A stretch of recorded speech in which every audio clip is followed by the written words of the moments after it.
BBC বাংলার অধিবেশন প্রবাহতে আপনাদের স্বাগত। আজ আপনাদের সাথে লন্ডন স্টুডিও থেকে আছি মানসী বড়ুয়া, আর ঢাকায় আমার সাথে থাকছেন আকবর হোসেন। বাংলাদেশের সর্বশেষ গুরুত্বপূর্ণ আপডেট সংবাদে আপনাকে স্বাগত। শুরুতেই সংবাদ শিরোনাম, পরে বিস্তারিত। প্রথমে জানাবো আমাদের হাতে থাকা সর্বশেষ গুরুত্বপূর্ণ সবথেকে তাজা আপডেট সংবাদ। ঐক্যমত কমিশনের আলোচনা ৮০% ইতিবাচক বললেন রাশেদ খান। জাতীয় ঐক্যমত কমিশনের আলোচনা ৮০% ইতিবাচক বলে জানিয়েছেন গণ অধিকার পরিষদের সাধারণ সম্পাদক রাশেদ খান। আজ ঐক্যমত কমিশনের বৈঠকের বিরতিতে সাংবাদিকদের তিনি এসব কথা জানান। এরপর জানাবো নতুন সংকট তৈরি হলে আরও একটা গণ অভ্যুত্থান হবে বললেন মঞ্জু। জুলাই সনদ বাস্তবায়নে নতুন সংকট তৈরি হলে আরও একটা গণ অভ্যুত্থান হবে বলে মন্তব্য করেছেন আমার বাংলাদেশ পার্টি এবি পার্টির চেয়ারম্যান মুজিবুর রহমান মঞ্জু। আজ ফরেন সার্ভিস একাডেমিতে রাজনৈতিক দলগুলোর সঙ্গে বৈঠক করে জাতীয় ঐক্যমত কমিশনের বৈঠকের পর তিনি এই মন্তব্য করেছেন। জানাবো হার্ভার্ডে মির্জা গালিবের নিয়োগ পাওয়া নিয়ে যা জানা গেল।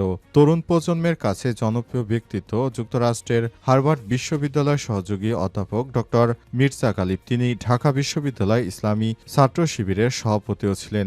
ড মির্জা গালিব, যিনি ঢাকা বিশ্ববিদ্যালয়ের রসায়ন বিভাগ থেকে ৯৮% নম্বর নিয়ে গ্রাজুয়েশন শেষ করেছিলেন, তবুও ঢাকা বিশ্ববিদ্যালয় তাকে শিক্ষক হিসেবে নিয়োগ দেয়নি। তখন তিনি আক্ষেপ করে বলেছিলেন, ঢাকা বিশ্ববিদ্যালয় আমাকে শিক্ষক হিসেবে নেয়নি, এটা তাদের ব্যর্থতা। আমি ঢাবির চাইতেও বড় বিশ্ববিদ্যালয়ের শিক্ষক হব।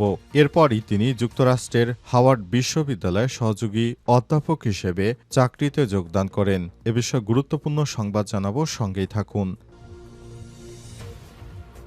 জানাবো জামাত আমিরের সঙ্গে সুইস রাষ্ট্রদূতের সৌজন্য সাক্ষাৎ। বাংলাদেশ জামাত ইসলামের আমির ডা শফিকুর রহমানের সঙ্গে সৌজন্য সাক্ষাৎ করেছেন বাংলাদেশে নিযুক্ত সুইজারল্যান্ডের রাষ্ট্রদূত রেতো রেঙ্গলি। আজ জামাত আমিরের বসুন্ধরা কার্যালয়ে বৈঠক অনুষ্ঠিত হয়।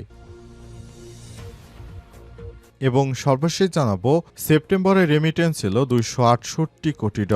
বিদায় সেপ্টেম্বর মাসে দেশে প্রবাসী আয় এসেছে $268.59 মার্কিন। এই হিসেবে প্রতিদিন গড়ে এসেছে $8.95 মার্কিন রেমিটেন্স। বাংলাদেশ ব্যাংকের হালনাগাদ প্রতিবেদন থেকে এই তথ্য জানা গেছে। প্রিয় দর্শক, এতক্ষণ শুনছিলেন সংবাদ শিরোনাম, এবারে বিস্তারিত। তবে তার আগে বন্ধুরা, অনুরোধ থাকবে এই সংবাদটিতে একটি লাইক দিন। এই চ্যানেলে আপনি নতুন হয়ে থাকলে আমাদের সংবাদটি দেখতে দেখতে চ্যানেলটি সাবস্ক্রাইব করে রাখুন। কমেন্ট করে বন্ধুরা আপনার মূল্যবান মতামত জানিয়ে দিন আপনি বিশ্বের কোন দেশ থেকে বা বাংলাদেশের কোন স্থান থেকে আমাদের সংবাদটি দেখছেন এবং শুনছেন। আর বন্ধুরা, সংবাদটি আপনার সোশ্যাল মিডিয়া ফেসবুকে শেয়ার করে বন্ধুদেরও দেখার সুযোগ করে দিন। এবারে বিস্তারিত। ঐক্যমত কমিশনের আলোচনা ৮০% ইতিবাচক বললেন রাশেদ খান। জাতীয় ঐক্যমত কমিশনের আলোচনা ৮০% ইতিবাচক বলে জানিয়েছেন গণ অধিকার পরিষদের সাধারণ সম্পাদক রাশেদ খান। আজ ঐক্যমত কমিশনের বৈঠকের বিরতিতে সাংবাদিকদের তিনি এসব কথা জানান। গণ অধিকার পরিষদের সাধারণ সম্পাদক বলেন, বাস্তবায়ন প্রক্রিয়া নিয়ে ৮০% ঐক্যমত তৈরি হয়েছে। কমিশন সিদ্ধান্ত নেয়ার এখতিয়ার রাখে, বাকি ২০% নিয়ে ঐক্যমত কমিশনকে সিদ্ধান্ত নিতে হবে। রাশেদ খান বলেছেন, সরকার ৩টি দলকে গুরুত্ব দেয়, ৩ দলকে এক জায়গায় আনা হচ্ছে না।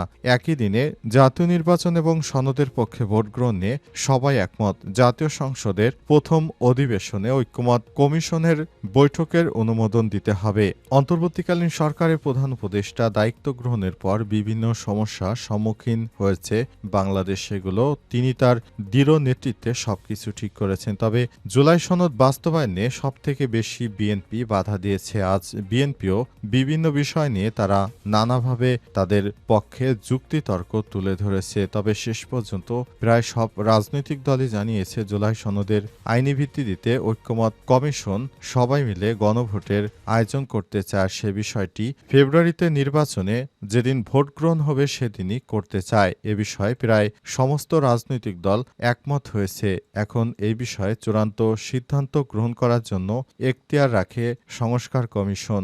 দেখা যাক তারা শেষ পর্যন্ত বিষয়গুলো নিয়ে কি জানায়।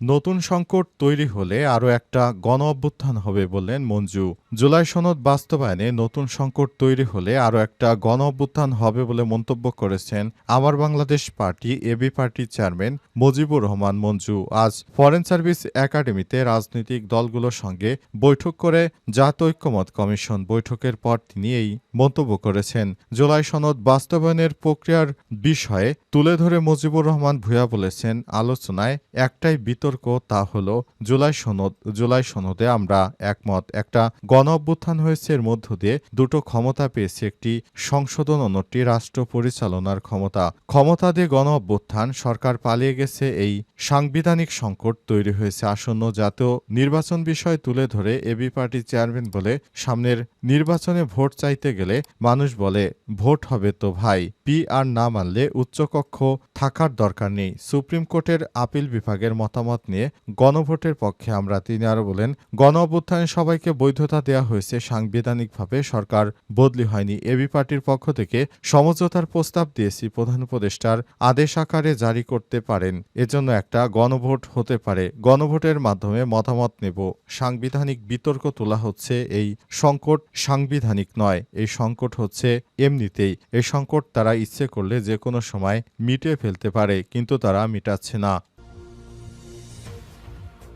হার্ভার্ডে মির্জা গালিবের নিয়োগ পাওয়া নিয়ে যা জানা গেল। তরুণ প্রজন্মের কাছে জনপ্রিয় ব্যক্তিত্ব যুক্তরাষ্ট্রের হাওয়ার্ড বিশ্ববিদ্যালয়ের সহকারী অধ্যাপক ড মির্জা গালিব। তিনি ঢাকা বিশ্ববিদ্যালয় ইসলামী ছাত্র শিবিরের সভাপতি ছিলেন। ড মির্জা গালিব, যিনি ঢাকা বিশ্ববিদ্যালয়ের রসায়ন বিভাগ থেকে 98% নম্বর নিয়ে গ্রাজুয়েশন শেষ করেছিলেন, তবুও ঢাকা বিশ্ববিদ্যালয় তাকে শিক্ষক হিসেবে নিয়োগ দেয়নি। তখন তিনি আক্ষেপ করে বলেছিলেন, ঢাকা বিশ্ববিদ্যালয় আমাকে শিক্ষক হিসেবে নেয়নি, এটা তাদের ব্যর্থতা। আমি ঢাবির চাইতেও বড় বিশ্ববিদ্যালয়ের শিক্ষক হব। আজ ড মির্জা গালিব যুক্তরাষ্ট্রের হার্ভার্ড বিশ্ববিদ্যালয়ের রসায়ন বিভাগের সহকারী অধ্যাপক হিসেবে নিয়োগপ্রাপ্ত হয়ে বাংলাদেশের মুখ উজ্জ্বল করেছেন। শীর্ষক একটি তথ্য সামাজিক যোগাযোগ মাধ্যমে ছড়িয়ে পড়েছে। ফ্যাক্ট চেক রিমার স্ক্যানার টিমের অনুসন্ধান থেকে জানা গেছে, ঢাকা বিশ্ববিদ্যালয় শাখা ইসলামী ছাত্র শিবিরের সাবেক সভাপতি ড মির্জা গালিব হার্ভার্ডে সহযোগ্য অধ্যাপক পদে নিয়োগ পাননি, বরং তিনি 2022 সালে হাওয়ার্ড বিশ্ববিদ্যালয়ে সহকারী অধ্যাপক পদে নিয়োগ পেয়েছেন। 2022 সালে একই দাবিটি সামাজিক যোগাযোগ মাধ্যমে প্রচার করা হয়েছিল। সে সময় এ বিষয়ে মির্জা গালিবের সঙ্গে যোগাযোগ করেছিলেন রিমার স্ক্যানার। তিনি জানিয়েছেন, চলতি বছরের 2022 সাল অগস্টে তিনি হাওয়ার্ড বিশ্ববিদ্যালয়ের রসায়ন বিভাগে অ্যাসিস্ট্যান্ট প্রফেসর অর্থাৎ সহকারী অধ্যাপক পদে নিয়োগ পেয়েছেন। তিনি বলেছেন, কেউ কেউ হাওয়ার্ড বিশ্ববিদ্যালয়কে হার্ভার্ড বিশ্ববিদ্যালয় উল্লেখ করেছেন এবং সহকারী অ্যাসিস্ট্যান্ট অধ্যাপক পদকে সহযোগী অধ্যাপক পদে বলেছেন, যা সত্য নয়। উল্লেখ্য, 2022 সালে এ বিষয়ে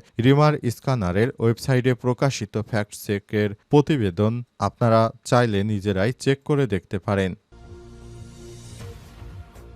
জামাত আমিরের সঙ্গে সুইস রাষ্ট্রদূতের সৌজন্য সাক্ষাৎ। বাংলাদেশ জামাত ইসলামের আমির ড শফিকুর রহমানের সঙ্গে সুইজারল্যান্ডের রাষ্ট্রদূত সৌজন্য সাক্ষাৎ করেছেন। জানা গেছে, বাংলাদেশ জামাত ইসলাম আগামীতে ক্ষমতায় আসতে পারে। বিদেশিরা ইতিমধ্যেই সেটা অনুমান করেছেন, আর এজন্য তারা ইতিমধ্যেই বাংলাদেশ জামাত ইসলামের নেতাকর্মীদের সঙ্গে দেখা করতে আসছেন বিদেশের বিভিন্ন দেশের ব্যক্তিবর্গরা। তারা অন্তর্বর্তীকালীন সরকার ক্ষমতায় থাকার সময় বিভিন্ন জরিপ থেকে জানতে পেরেছে, এবার আগামীতে বাংলাদেশ জামাত ইসলাম নির্বাচনে বিজয়ী দল হতে পারে। তাই এই বিষয়টি তারা খুবই গুরুত্ব সহকারে দেখছে এবং বাংলাদেশ জামাত ইসলামের নেতাদের সঙ্গে, বিশেষ করে ইউরোপীয় ইউনিয়নের বিভিন্ন রাজনৈতিক নেতৃত্ববৃন্দ, পাশাপাশি বিভিন্ন দেশের রাষ্ট্রদূত প্রধানেরা দেখা করছে। পাশাপাশি বাংলাদেশ জামাত ইসলামের নেতৃত্ববৃন্দকে চীনে নিয়ে গিয়েছে চীনের রাষ্ট্রের পক্ষ থেকে। এরই ধারাবাহিকতায় সুইডেনের রাষ্ট্রদূতেরাও অন্তর্বর্তীকালীন সরকারের প্রধান উপদেষ্টা দায়িত্ব গ্রহণের পর জামাত ইসলামের প্রধান নেতাদের সঙ্গে সাক্ষাৎ করেছে। বিষয়টি আজ সামাজিক যোগাযোগ মাধ্যমে ভাইরাল হয়ে গেছে। ইতিমধ্যেই বাংলাদেশ